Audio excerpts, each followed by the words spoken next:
There is something peculiar about the way human beings trust paper. Not people, not institutions. A sheet of it folded into thirds, stuffed into a manila sleeve, stamped with an official seal, and suddenly the impossible becomes credentialed. The fabricated becomes fact. The accusation becomes in the minds of 12 strangers seated in a wooden box truth. I have thought about this for a long time. I have had nothing but time. I am the kind of object that human beings manufacture to give their fears a permanent address. I am the residue of a system that needed a story more than it needed reality. I am ink pressed into fiber. I am signatures and case numbers and evidence logs. I am by every legal and bureaucratic definition official. I am the Tulia, Texas drug file, and I am a lie that jailed a town.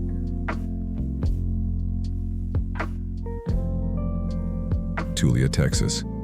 Population roughly 5,000 souls, give or take whoever had already quietly left. Swisher County. Flat. Enough that on a clear day you can watch your dog run away for 3 days before it disappears. The kind of place where everyone's business is everyone's business until it is not. Until the business becomes uncomfortable. Until the business has a color that the town has decided over generations of practiced not looking. It does not want to see. I want you to understand something about places like this before we go further. There is a kind of desperation that grows in small, forgotten towns that has nothing to do with poverty in the material sense, though poverty is often there too quiet and persistent as a draft under a door. It is a desperation of relevance, a hunger to matter, to be seen as solving something, fighting something, winning something when the larger world has long since decided to look elsewhere. In the late 1990s, the state of Texas, like much of America, was deep in the fervor of the war on drugs. Federal grants flowed toward counties that could demonstrate results. Results meant arrests. Arrests meant bodies. Bodies meant numbers. Numbers meant more money. This is where I begin. Not with a crime, not with a criminal, with a need. The need was Swisher counties. The solution, they decided, was a man named Tom Coleman. I have observed across the many hands that have held me and the many rooms I have passed through that human beings have an almost sacred relationship with the figure of the guardian, the sheriff, the ranger, the lone officer who will ride into the rot and clean it out. This archetype is so deeply embedded in the American psyche, and perhaps especially in the Texas psyche, that it can override the more inconvenient faculties of reason and scrutiny. Tom Coleman arrived in Tulia in 1998. He was not by any conventional measure a reassuring figure. He had a disciplinary history that a more careful county might have treated as disqualifying. He had debts. He had allegations. He had, in the bureaucratic language of law enforcement, red flags. But Swisher County did not want scrutiny. Swisher County wanted a guardian. Coleman was hired as an undercover narcotics officer through the Panhandle Regional Narcotics Trafficking Task Force, which was a federal grant-funded program that, by its very design, rewarded arrests. His salary depended on results. His continued employment depended on results. He was structurally a man paid to find what he needed to find, whether it was there or not. He operated undercover for 18 months. He kept no audio recordings, no video recordings, no corroborating surveillance of any kind. What he kept was a notebook. And eventually he kept me. On July 23rd, 1999, a summer morning in Tulia that began like every other summer morning with the heat already pressing down before 7 in the morning, law enforcement moved through the town in coordinated waves. 46 people were arrested. 46. In a town of 5,000, nearly 40 of them were black. In a county where black residents made up roughly 10% of the population, the arrests represented by sheer statistical weight something that should have demanded immediate examination. It did not. The local newspaper ran the story with a headline that called it the largest drug bust in Swisher County history. The sheriff was photographed smiling. Tom Coleman would later be named Texas Lawman of the Year. I sat in an evidence room, growing thicker with each new case file added to my stack. Paperwork, affidavits, the sworn testimony of a single man who claimed with the full weight of the state behind him that he had personally purchased cocaine from each of these individuals. Many of them people he had allegedly met in one-on-one exchanges with no witnesses, no recordings, no corroboration of any kind beyond the words of Tom Coleman pressed into paper, notarized and made by the alchemy of the legal system into truth. I want to tell you about what it felt like to contain those affidavits. There is a particular quality to paperwork that knows it is wrong. I cannot explain this in any scientific language, and I am not trying to. I can only tell you that there is a difference, palpable, tactile, almost molecular, between a document that records what happened and a document that invents what happened. The ink sits differently. The words have a particular kind of overcorrection in them, a slightly too formal quality, as though the writer is performing credibility rather than simply possessing it. Coleman's affidavits had that quality, but no one was reading for texture. They were reading for permission. The trials began. One by one, the defendants, many of them unable to afford private counsel, many of them advised by overworked public defenders who had neither the resources nor, in some cases, the inclination to push back against the word of a state-appointed officer, went before juries, and one by one they were convicted. Joe Moore, a 60-year-old hog farmer who had lived in Tulia his entire life, received 90 years. 90 years. For a crime that, as it would later emerge, he almost certainly never committed. I held all of it. Every conviction, every sentence. The weight of the paper was modest, a few pounds perhaps, but the weight of what the paper represented was something that bent the air in the room where I was stored. I knew what I was. But knowing what you are and being believed when you try to tell people are very different things. What happens to a town after it decides to believe a lie?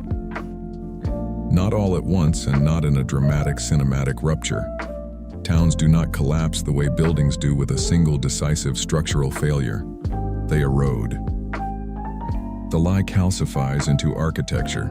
It becomes the walls of the room everyone is living in, and eventually people stop noticing the walls because the walls are simply there the way gravity is simply there, the way the sky is simply there. In Tulia, in the months and years following the arrests, the silence had layers. There was the silence of the imprisoned. 46 families suddenly missing a member, a father, a mother, a son, a neighbor. The dinner table mathematics of loss. The empty chair that becomes its own presence. There was the silence of the witnesses. People who had doubts, who knew some of these defendants, who felt in their bones that something was wrong, but who weighed the cost of speaking against the cost of staying quiet and chose, as most people in most places choose when the risk is personal, to stay quiet. And there was the silence of the institutions. I want to speak carefully here because this is where the story becomes less about one corrupt officer and more about the architecture of complicity. Tom Coleman was a bad man who did a terrible thing.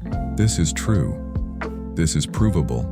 This is eventually what the record will show. But Tom Coleman could not have done what he did alone. He needed prosecutors who chose not to question the absence of corroborating evidence. He needed judges who allowed his testimony to carry the room. He needed a task force that needed his numbers more than it needed his honesty. He needed a political climate, national, state, and local, that had decided black men in a small Texas town were, as a statistical category, plausible suspects, and that this plausibility was sufficient to displace the actual burden of proof. He needed, in other words, a system that was already leaning the same direction he was pointing. I think about a woman named Freddie Brookins Sr., whose son Freddie Jr. was one of those arrested. She spent years working, calling, writing, refusing to accept the permanence of what had been done. I think about the way such women carry grief not as a weight that bends them, but as a fuel that keeps an otherwise impossible engine running.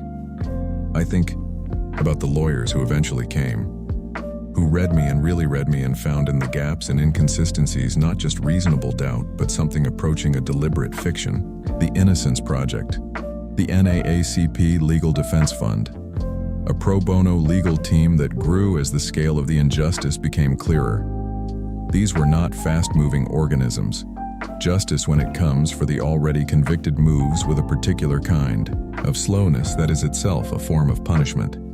It took years in which the imprisoned grew older in cells they should never have entered. Years in which Coleman, who had by now been exposed as someone who had, among other things, stolen gas from a vehicle he was supposed to be monitoring, and whose testimony was riddled with provable falsehoods, still walked free. Years in which the system that had convicted 46 people on the testimony of one man had to decide how badly it wanted to admit what it had done.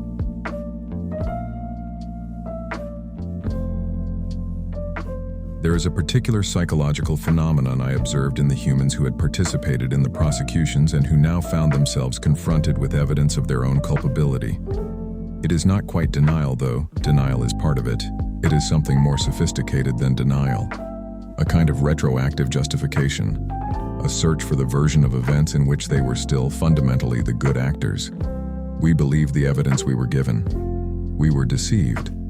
We could not have known. These statements are each in their way partially true, and they are each in their way deployed as shields against a more uncomfortable truth, that they did not want to know, that the not knowing was in some cases chosen. I am not saying that every person involved was consciously, maliciously dishonest. I am saying that systems produce outcomes and that the outcomes of this system were predictable given its design, and that the people who designed and operated it had access to this predictability and chose not to examine it. There is a version of evil that requires deliberate malice. And then there is the more common version, the institutional version, which requires only that enough people prioritize convenience over conscience, career over courage, and the appearance of order over the reality of justice. I held the testimonies of the convicted. I held the record of Coleman's impeachable inconsistencies. I held documents that, read with any degree of critical attention, told a story very different from the one the prosecution had offered to 12 jurors in a Texas courtroom. I was always there, always available to be read. The question was never whether the truth existed. The question was whether anyone with sufficient power was willing to see it. I want to pause here and tell you something that is not in the official record. Not because it is not true, but because the official record was never designed to contain it. In Swisher County in 1999, the median income for black families was substantially below that of white families. This is not unique to Swisher County. It is a national arithmetic that has persisted with remarkable consistency across generations and geographies. What it means in practical terms is that when 46 people are arrested, a significant portion of them cannot afford bail, which means they sit in a cell before trial, which means they miss work, which means they may lose a job, which means their family absorbs the financial rupture, which means that by the time the trial arrives, some defendants will accept a plea deal, not because they are guilty, but because the cost of fighting in both money and time and the unbearable suspension of a life exceeds the cost of yielding. The plea deal is one of the great quiet cruelties of the American legal system, a pressure valve that the system presents as mercy, but which functions primarily to reduce the burden on a court calendar at the expense of the innocent. Several of the Tulia defendants pleaded guilty to crimes they did not commit because the alternative was worse. I contain those plea agreements. They are among the pages I am least able to sit with quietly. By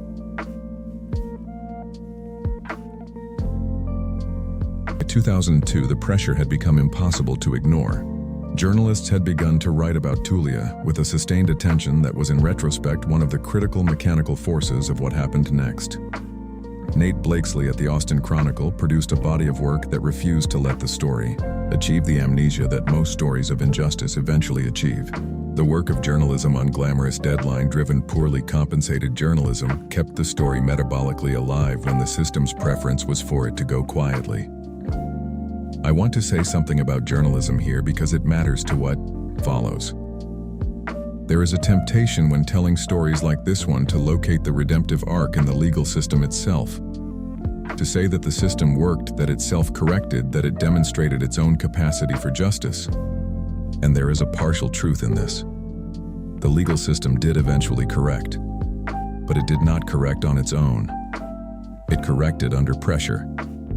And the pressure came from people who refused against every incentive to do otherwise to let the truth remain buried under my weight. Courage is not the absence of calculation. It is the decision that some things are worth the cost of calculation. In 2003, a hearing was held before State District Judge Ron Chapman. 46 people who had been convicted on the testimony of a single man with no corroborating evidence were now asking a court to look again. Tom Coleman was called to the stand, and under oath, under the same oath he had previously used to destroy 46 lives, he was subjected to the kind of scrutiny that had never been applied to him in the original proceedings. He could not keep his story consistent. He referred to one defendant by a racial slur while on the stand. He could not explain the contradictions in his own notes. He could not account for the dates and times that did not align. He could not, when pressed by attorneys who had actually read me with care and attention, explain the basic architecture of his own testimony. Judge Chapman concluded that Coleman was the most devious and non-truthful witness he had ever seen testify. In detail. August of 2003. Governor Rick Perry, who was not a man historically associated with progressive criminal justice reform, pardoned 35 of the Tulia defendants. The remaining convictions were resolved through other legal mechanisms. The people went home. Or tried to. I want to be careful not to let the pardon serve as a tidy conclusion. The pardon was the legal minimum. It was not repair. It was not the return of years lived in a cell. It was not the restoration of jobs, lost families, fractured children raised in the absence of a parent, bodies aged by the particular cruelty of incarceration, minds marked by the specific trauma of knowing you are innocent and being told by every official mechanism that you are not. Joe Moore, who received 90 years, was eventually released. He was not given back the years. Tom Coleman was charged with aggravated perjury. He was convicted. He received community service and probation. I am asking you to sit with that arithmetic. 46 people convicted on fabricated testimony. Combined sentences totaling hundreds of years. Lives materially and permanently altered. The man responsible received community service.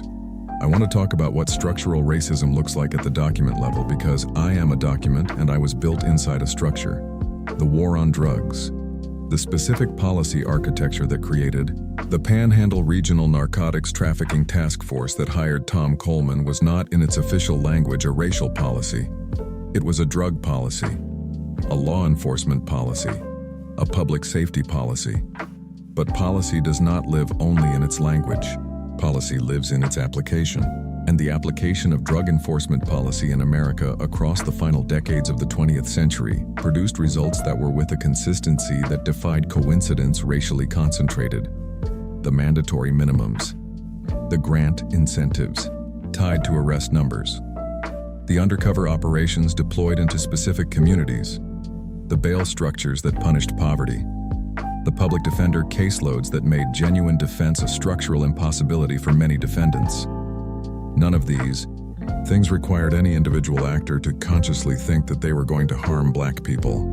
They required only that the system continue to function as designed and that the people operating it continue not to ask the questions that would have been professionally and personally costly to ask.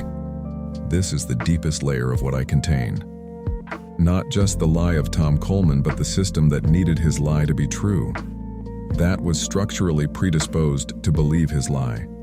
That had built into itself, into its funding mechanisms, its prosecutorial incentives, its implicit assumptions about guilt and innocence along racial lines, a welcome mat for exactly this kind of fabrication. Coleman was a symptom. The disease was older, larger, and survived his conviction without difficulty. I began by telling you that humans have a peculiar relationship with paper. I want to end by telling you what paper has a peculiar relationship with. Paper remembers. Not in the sentimental sense and not the way people want memory to work, preserving what was beautiful and letting what was painful fade. Paper remembers everything. It does not curate. It does not protect the reader from what the reading costs. It holds the affidavit and the perjury in the same binding. It holds the conviction and the pardon with the same equanimity. I am the Tulia, Texas drug file. I have been stored in evidence rooms and appellate court archives and the digital repositories of journalism organizations and the physical files of law professors who teach about structural failure. I have been cited in legal briefs and policy, papers and congressional testimony about drug enforcement reform. I have been held by people who wept over me and people who wished I had never existed and people who read me with the cold professional attention of someone trying to use my failures to build something better. I cannot give back the years. I cannot sit across from Joe Moore and explain to him why his decade of life disappeared into my pages. I cannot tell Freddie Brookins Sr. what his 20s might have been if I had never been assembled. I cannot return to the children of Tulia what was taken from them when the morning of July 23, 1999 arrived and took their parents away. I can only remain as a record of what a system is capable of when it prioritizes the appearance of order over the reality of justice. When it offers a guardian figure to a frightened community without asking whether the guardian is honest. When it allows the absence of evidence to be mistaken for the absence of innocence. The Tulia case is taught in law schools now. It is cited in arguments about drug task force oversight and prosecutorial misconduct and the constitutionality of mandatory minimum sentencing. This is something. It is not enough. I think about the 46 sometimes in the specific way that an object can think, which is to say I think about them the way a room thinks about the people who have passed through it. Not with consciousness exactly, with something more like memory as matter. The trace that a life leaves in the things it touches. They touched me. Their names are in me, and I will hold those names long after every courthouse that housed me has been renovated or demolished. Long after every attorney who worked my case has retired. Long after the specific political climate that produced me has shifted into whatever comes next. Because this is what paper does. It outlasts. It outlasts the intentions that created it. It outlasts the men who signed it and the men who fabricated it and the men who pardoned and the men who were pardoned. It outlasts the lie. The question, and the only question that paper cannot answer for you, is what you do with the outlasting, what you build or fail to build in the space between the record and the reckoning. That part is not in my pages. That part is yours.